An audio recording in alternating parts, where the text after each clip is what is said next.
Member Moana Maki. Thank you, Mr. Chair. I'm not going to take too much longer. The other area I would like the Minister to elaborate on is the issue raised by my colleague Ruth Dyson about the monitoring of this and how we know that it is actually windfall timber that is being taken out and not timber that is actually fine, because we have a definition of irreversibly damaged in relation to timber, which means dead or damaged to the extent that it is likely to die within the near future. Now, damage to the extent at which it is likely to die in the near future, it does seem to me a fairly subjective definition.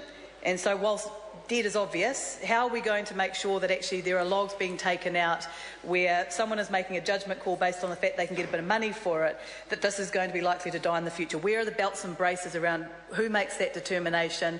How are we going to check that the logs being taken out are actually logs that were damaged or destroyed during that storm and are not perfectly healthy logs, which I suspect, given the comments the Minister has made, particularly about beech, which deteriorates quite quickly, well, they might want to take a couple of healthier looking trees, because obviously if it was alive when they actually felled it, then it's going to be in much better condition by the time it gets to market.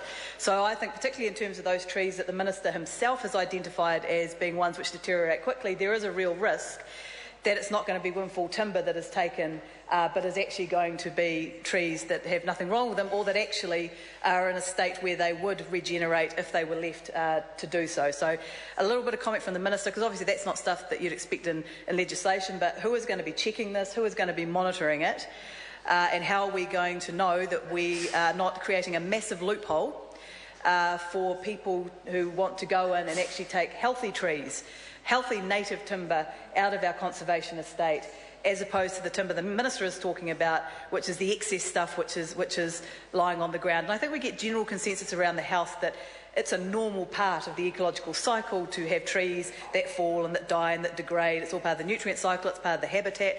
The Minister is talking about a level above that. I'm not clear from reading the regulatory impact statement, the departmental report, or the bill exactly what level the government is expecting in terms of the timber take. I note the comments of my colleague Damien O'Connor, which I thought were which showed his knowledge of the area around how much is realistically, economically going to be able to be taken out and what are going to be the trees that are most likely to be targeted. But what my colleague Damien O'Connor, who has on-the-ground experience on the West Coast in this area, is saying is quite different from what the government is saying in all its documentation.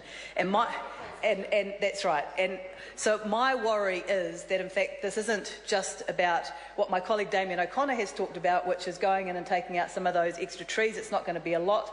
Most likely to be remu more than anything else. I'm a bit worried that this is actually going to be about flooding markets that are already depressed with a large amount of native timber, despite the fact that the economics aren't necessarily there for some of them.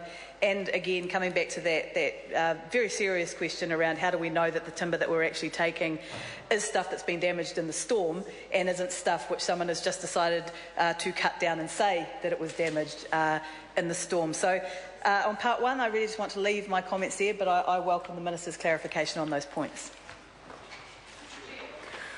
I call the Honourable Member Eugenie Sage. Thank you, Mr. Chair.